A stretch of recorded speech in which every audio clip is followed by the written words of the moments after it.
എത്രയെത്ര വാഗ്ദാനങ്ങൾ നൽകിയിട്ടുണ്ട്. ഇപ്പോൾ പൊതുയാത്ര ആരംഭിക്കുന്ന സമയത്ത് എന്താണ് കോൺഗ്രസ് പറഞ്ഞു വന്നത്? എന്തോ ഒരു മഹാകാര്യം കേരളത്തെ മാറ്റിമറിക്കാൻ വേണ്ടി മുന്നോട്ട് വെക്കുന്നു എന്നല്ലേ. ഇതിപ്പോൾ നമ്മൾ പരിശോധിച്ചാൽ മല എലിയെ പ്രസവിച്ചു എന്ന് പറഞ്ഞ പോലെ ഒരു കാര്യവുമില്ലാതെയാണല്ലോ വന്നിരിക്കുന്നത്.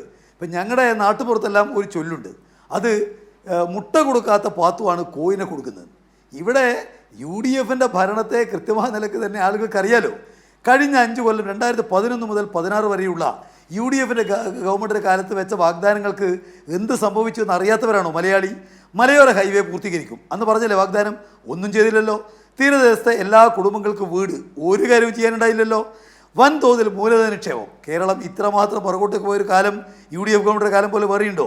കേരളത്തെ സമ്പൂർണ്ണ ഭവന സംസ്ഥാനമാക്കും. നിർമ്മിച്ചെത്ര വീടാ? 3736 വീട് 5 കൊല്ലക്കാലം കൊണ്ട്. 5 ലക്ഷത്തിലേറെ വീടുകൾ നിർമ്മിച്ച് 1,17,874 വീടുകൾ നിർമ്മിച്ച ഒരു കേരളത്തിലെ ഗവൺമെൻറ് നിൽക്കുമ്പോഴാണ് അവർ ഇത്തരം കാര്യങ്ങളെ സംബന്ധിച്ചിടത്തോളം ജനങ്ങളെ കണ്ണിൽ പൊടിയിടാൻ വാഗ്ദാനങ്ങൾ വെക്കുന്നത്. ഇവിടെ നിങ്ങൾക്ക് കാണാൻ വേണ്ടി കഴിയും. നമുക്കറിയാലോ, സ്കൂളുകളിൽ പാഠപുസ്തകവുമായി ബന്ധപ്പെട്ട നില എന്താണെന്നുള്ളത് ഞാൻ പറയേണ്ട ആവശ്യമുണ്ടോ? പരമദരിദ്ര കുടുംബങ്ങളെല്ലാം സർക്കാർ ദത്തെടുക്കും പറഞ്ഞല്ലോ 2011. ഇവിടെ ഒരാളെ പോലും ദത്തെടുത്ത് മാറ്റിയോ?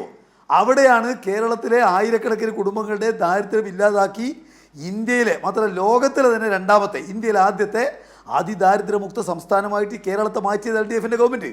അപ്പോൾ അവരെ സംബന്ധിച്ചിടത്തോളം അവർക്ക് ഈ പറയുന്ന വാഗ്ദാനം എന്ന് പറയുന്നത് ജനങ്ങളുടെ കണ്ണിൽ പൊടിയിടാനുള്ള സംവിധാനമാണ്. ഞങ്ങൾക്ക് അങ്ങനെയല്ല, ഞങ്ങൾ പറഞ്ഞ കാര്യങ്ങൾ നടപ്പിലാക്കുന്ന ഗവൺമെൻറ്റാണ്.